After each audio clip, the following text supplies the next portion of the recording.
Hey everybody, this is herculespetix, founder, curator, docent, and gift shop employee of the herculespetix Academy of Comic Book Studies. Today we're going to be looking at the Jam Special and the Jam Super Cool Color-Injected Turbo Adventure from Hell #1. The Jam was a character created by Bernie Marolt, a Canadian cartoonist who has gone on for decades to draw stuff, even though I haven't seen anything by him in quite some time. He began in the mid-'80s working for this small Canadian comic company called Matrix Graphics Series.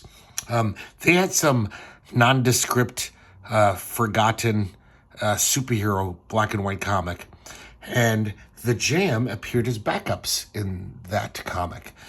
I'm not even mentioning it because I don't care, and nobody has ever cared about this comic. But the Jam, people kind of seem to kind of like it. So in 1987, Matrix Graphics Series collected those backups into this Jam special. And let's take a look. Man, that's a well-designed cover. Just nice all around. Great drawing, great coloring, great logo. Really nice stuff. We have a little introduction from Bernie Moreau, and now we have the backups. So the Jam is this, he's not like other superheroes. He's a self-described working-class superhero, even though he rarely has a job. But he's basically this goofy guy who sewed up a superhero outfit, and every night he goes out on patrol, basically sits on a rooftop waiting for something to happen. And as the story begins, he's in the middle of one of those patrols right now. This first story is very much unlike how his art would look from here on in. I think this is one of the first things he's ever drawn. So he hears a ruckus going on, and he looks down into this alley, and there's this old woman being threatened by these two muggers. She's this tough old lady, and she's just saying, like, fuck you guys. And they're just like, they're not backing down, of course. And she starts walloping them with her handbag. Meanwhile, the Jam is right around the corner, kind of like listening in, seeing what the hell's going on. And it sounds like she's beating the crap out of him. But they grab her, they subdue her. And they're threatening her with a knife now. So things are getting serious. Some of this stuff really reminds me of Ditko. Just like I think it was very influenced by him. So the Jam comes out, and he, like I said, he's not your normal superhero. He doesn't just start beating up the guys. He's not a very good fighter, to be honest. He just acts really crazy. He's like, "What are you doing to my mother? I'll kill you all." Yeah. And they run. They're so scared by this image of this weirdo in this outfit that it works, and they run away. So, turns out this woman is Jane Marble, who owns a private investigation company. And she offers him a job. And she gives him his card.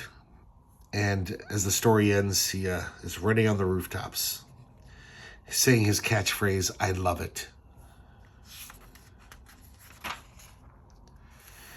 Now look at the difference in the art between the first and second story. I don't think there was much time in between these two.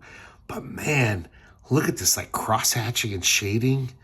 Bernie Moreau would not draw like this, after his first year or two. He never did this level of detail again. The style is very similar. You can totally tell it's Bernie Moreau. But I gotta say, I kind of miss this. I like all kinds of cartooning. But I think because I grew up in the 70s, I still like, I grew up looking at Neil Adams and Bernie Wrightson. I like a lot of detail. It always looks good to me, except when it doesn't. But man, this is some great line work here. So the Jam is dicking around on the rooftop once again. And then his dog shows up, Harvey the Killer Diller dog. And they play wrestle. And all of a sudden, the Jam hears another ruckus. And there's this guy with a gun. He's drunk and crazy and ranting. And he's threatening his wife and child. Basically, she had the temerity to leave him. He's all like, "You should have left me, you dumb bitch." And the jam is sneaking up on them, assessing the situation. As you look at these with me, there's so much early Hernandez brothers in this too. Like, I don't know what, I think that's an actual swipe, except with more shading. I think I've seen this in a Hernandez brothers comic. I'm probably wrong, but there's a lot of faces in here that very Hernandez. Like, look at that. And I'm talking like early Hernandez. So the jam leaps across this rooftop and startles the crazy guy so much he drops his gun. And this jam slugs him, knocks him out. And look at the cross-hatching there. That is so un-Bernie Moreau-like. That's really nice to me, though. I love that shit. So he gives the gun to the mother, says call the cops, and he runs off. Another good deed. A lot of these stories are very mundane. Those first two stories are actually atypical.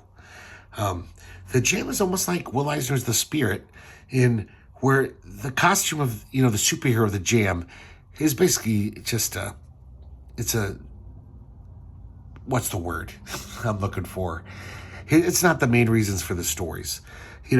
A lot of it is just him hanging out with his girlfriend, who we'll meet a little later, interacting with people in the city, and then every now and then he puts his costume on and slugs a bad guy. So in that respect, it reminds me of The Spirit a lot. Great first page here. Just love that. So in this one, the jam is returning some bottles for deposit. He's always broke. The guy's kind of being a dick. He's saying he won't accept him. And if you notice, the art's totally different than the last episode. A lot less of that amazingly detailed cross-hatching. So while he's arguing with the guy, this robber breaks in with a shotgun. And the jam sneaks up behind him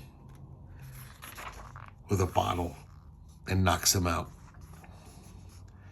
The jam basically says, "I'm taking some of these 20s. If you were a nice guy, I would have done it for free." He's like, "Fine, that's your reward." He goes to get some pizza and brings it home to his girlfriend, Janet.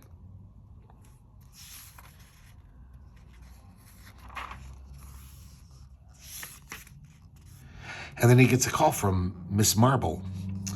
And once again, Miss Marble's trying to get him to work for her. And he's still a little reticent about it. Early Hernandez.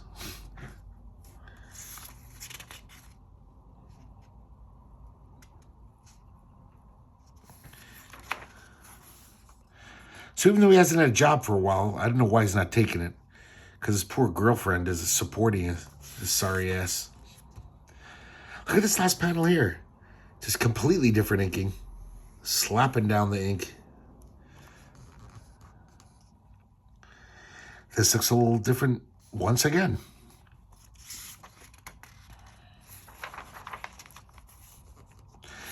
So the jam finally decides to call up Ms. Marble. He gets her card. And he's walking down the street. And he sees these two rude kids. Has a little interaction with them. Kind of funny business. This seems really out of character to me for this character. Because this guy's always he's all about helping people. And this guy says, "Spare change?" And he says, "Get a job, Bob." And this fucker doesn't even have a job. He's just lucky enough to have a girlfriend who supports his lazy butt. So it's just kind of weird that the jam would be all shitty like that. I'm not saying I give any money to people who ask for it. I don't have spare money, but I'm not a dick about it. So he finally calls up Ms. Marble. He says he's going to take the job. And then all of a sudden, this guy bursts into Miss Marble's office. He's screaming like a maniac, "Death to all who protect the Devil King." And from across the line, the jam's listening to this craziness. This fanatic is just screaming at her. And then Clud, who is Marble's, one of her employees, knocks the guy out and takes him down to the police station. When she gets back to her phone call with the jam, he's gone. He's just like, "Forget it, lady. Sounds nuts. Whatever the hell that was, I don't want a part of it." So now, once again, we're getting closer to the Bernie Moreau style that would be, there for a decade or two. And we start right off with the action. We see this crazy, another one of those fanatics. He's on a motorcycle with this crazy space gun. Look how, this is a great panel. Just love that. And the lettering as he's screaming death. And basically he's chasing down the limousine of Ms. Marble and the king. So these guys are basically, they're called the Flarks. They're a fanatical, crazy religious group from this other country who are basically trying to take down the king of this country. They think he's illegitimate. They think he's not kosher with them. So they've been trying to assassinate him. So this king employed the services of Ms. Marble to be like a bodyguard. And so this guy's chasing him down. And of course, Clud's in the car. Ms. Marble just says, "Take him out, Clud." And Clud hits on the brakes really fast. And just the motorcycle rams into the car. The guy goes flying through the sky. So now we're back to the jam. Just such a well-designed page. He's so good at that. It's amazing at such a young age. He's a really good storyteller. He just has the mechanics of panel layout just pretty nailed down. He's pretty good. This starts in a very typical way for the jam. He's sitting on a roof all night. Not much happens. So he just brings some bread and lunch and meats and makes himself a sandwich all the time. He's out there. It's like his job, He hears someone crying help. That's a really nice page, too. And he finds this guy holding his brother-in-law by this rope from like a 10-story building. He's going to drop him. Apparently this brother-in-law, he was allowed to live with this guy and his wife, his sister, and he totally dicked him over and basically robbed them. So this guy's like, "You motherfucker. That's the last straw. I'm just fucking going to kill you." So while he's distracted by that, the jam ties the rope to this pipe here. And when he lets him go, he doesn't fall to his death. And it goes twang. And then the jam confronts this guy, and I love it. So typical jam. Doesn't punch him. He just says, "Hey, man, you want to join me for a beer on the other rooftop? I got half a sandwich left. So, settle down. Don't throw your life away on this guy." And he's like, "You don't know what a bastard he is." And this guy starts climbing up. The brother-in-law starts climbing up the rope. He's got a gun in his waist, too. His waistband. Meanwhile, the jam's just basically debating this guy. Like, it's not worth it. Come on. When the jam goes to the edge of the roof, the brother-in-law shoots at him. So the jam picks up this car battery and drops it right in his head. Takes him out. So finally he settles the guy down, and the guy basically says, "Yeah, thanks for talking me down. I don't want to go to jail. I lost my head there." And they start chatting just about music and stuff. Looks like they're going to be fast friends. It's a nice face. I wouldn't guess it was Bernie Moreau. Now we see those Flarks again. A whole battalion of them. And these guys are very goofy. Even though they're very violent. In real life, they'd be pretty scary. But look at them. 2, 4, 6, 8. Who do we assassinate? Blood King, Blood King. I like this panel here. I love this technique in comics, or just in art in general, where like the foreground figure is more detailed and the background figures are just more kind of like an outline. Gives it a real sense of depth. I love when cartoonists do that. And this is really well done. And so that's how the issue ends. The last story ends with these guys promising to behead the king, the Blood King.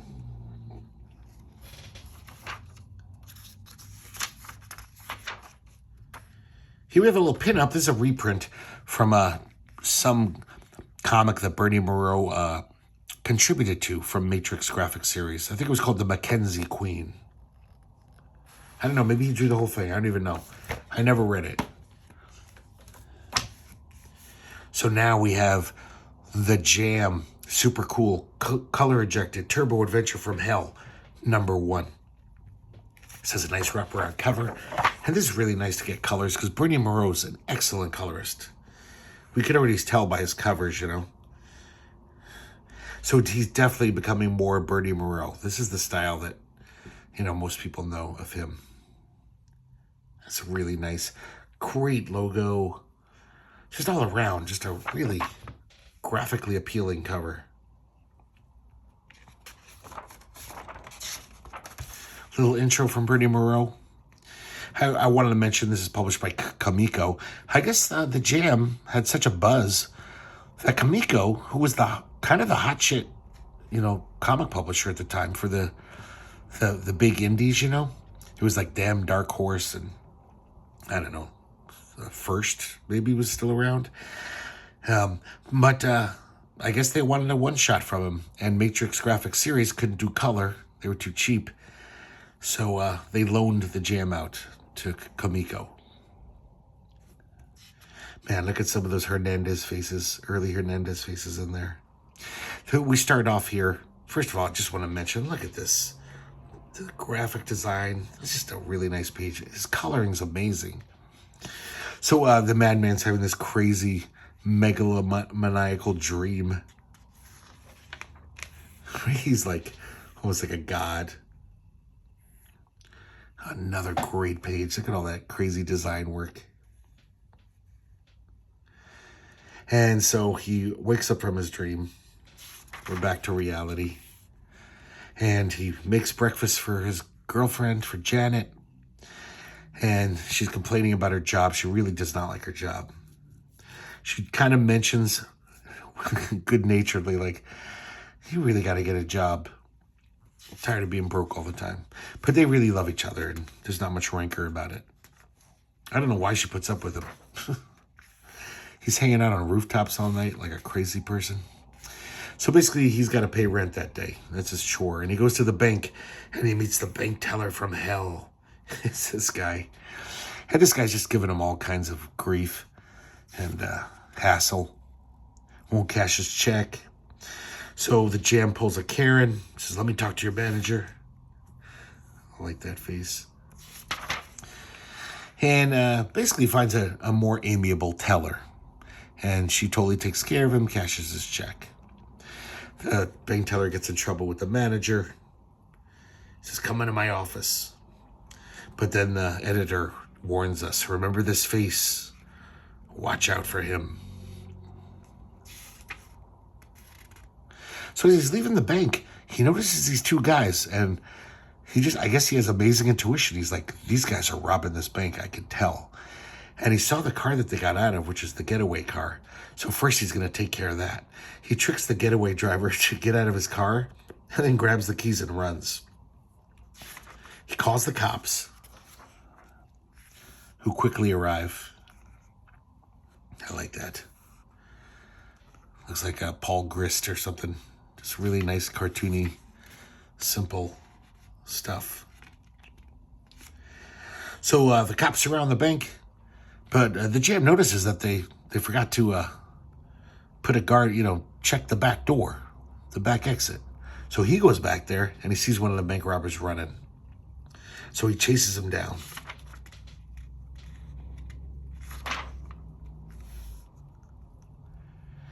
And he's got him pinned down, and then one of the other bank robbers shows up, and he's gonna kill him. But once again, the Jam just talks his way out of trouble. He says, hey, no hard feelings. You try to rob a bank, I try to stop you. You have a gun, so you win. If you fire a shot, the cops will nail you in a second. And the guy's like, shit, you're right. He just takes off and leaves his buddy behind.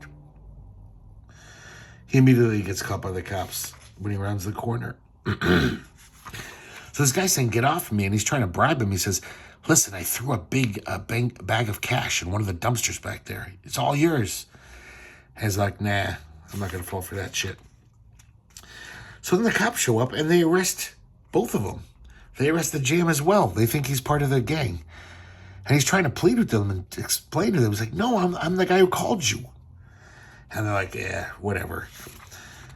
So they take him down to the paddy wagon, and the 3 bank robbers are in there, and they're going to throw him in with these thugs. Look at these faces on these goons. So he tries to explain to the cops, they're going to kill me. And the cops is like, shut up. So he gets in there, and of course they're threatening him.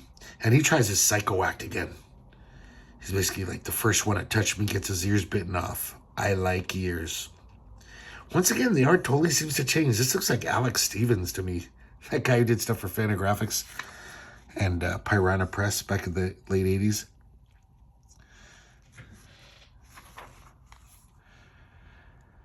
And it looks like the crazy act's not going to work this time.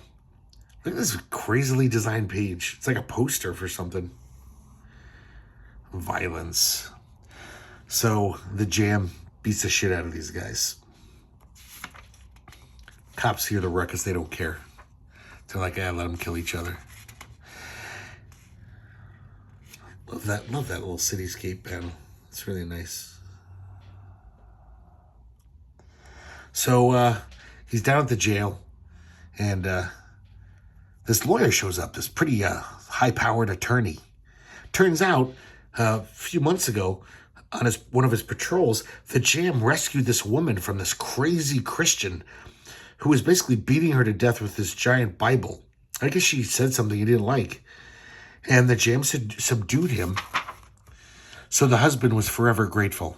And the husband is this fancy lawyer, as he puts it. So basically, the jam, after a year, is calling in the favor. And within hours, he's out of jail. The whole time he's in jail, though, all he can think about is like, I gotta buy fish for dinner to make for Janet. And I like this as he says something like, wow, what a day. Pretty surreal. And we see this surreal image of this fish floating through the air. So he gets home, starts cooking the fish, starts a grease fire. And then Janet gets home. Man, he's a really shitty boyfriend, the jam. And, you know, a lot of the jam is just like mundane kind of day-to-day stuff. So a few pages, just them talking at dinner. And Janet's at the end of her rope. She hates her job so much she can't take another day. She's just the office politics, the backbiting. It's just a shitty job. She's crying. She's in despair over it. So the jam remembers what that bank robber said. And he's like, fuck it, I'm going to do it. I can't stand to see my girlfriend this sad. So in the middle of the night, he gets up. Once again, look at really nice coloring on all this. He gets up. He's like, I got to walk the dog anyway. Puts on his jam outfit and runs out into the night. Look at this 2-page spread. That's nice. I like this, how playful Bernie Moreau is. He just has all these photos of random things in these windows for no good reason. There's a shark. Some old gangster-looking dude from a movie. This is very odd. I like how he's basically giving orders to his dog as if his dog is his sidekick against crime, you know. That's a really nice spread. And in typical jam fashion, as they're leaping across the rooftops, he lands in some dog shit and totally takes a spill. But he gets back up, and he heads to that dumpster, finds the bag of money, and once again, the first thing he does is go to the pizzeria. It's a really great face. His style just seems to change. In these early comics, it's just, every panel is just told almost like a different artist sometimes. Later on, within a few years, he had his style nailed in. And I don't know, I kind of miss this. I kind of wish he was still like this kind of cartoonist. Unpredictable. So he kind of has a mini ethical dilemma about this whole money thing. But as he's eating the pizza, he's like, yeah, it's not so bad. Having money is good. And it'll make his girlfriend happy. Of course, he agrees he's not going to tell his girlfriend. She wouldn't get it. And end with this almost like pinup of the jam. You're not afraid of hell. Hell's afraid of you. Let evil beware. And that's it, except for two nice pinups. One by Joe Matt. This is a couple years before Joe Matt was the Joe Matt that we all knew and loved. I think he was just doing colors back then. Pretty weird looking. And this really nice one by Matt Wagner. Hope you can see it. It's very dark, but it's really cool looking.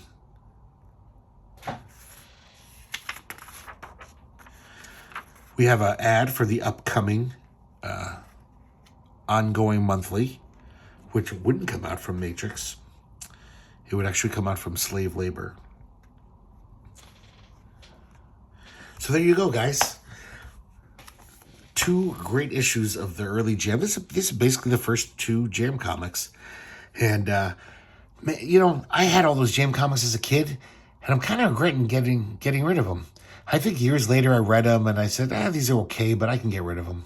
You know, make room for stuff.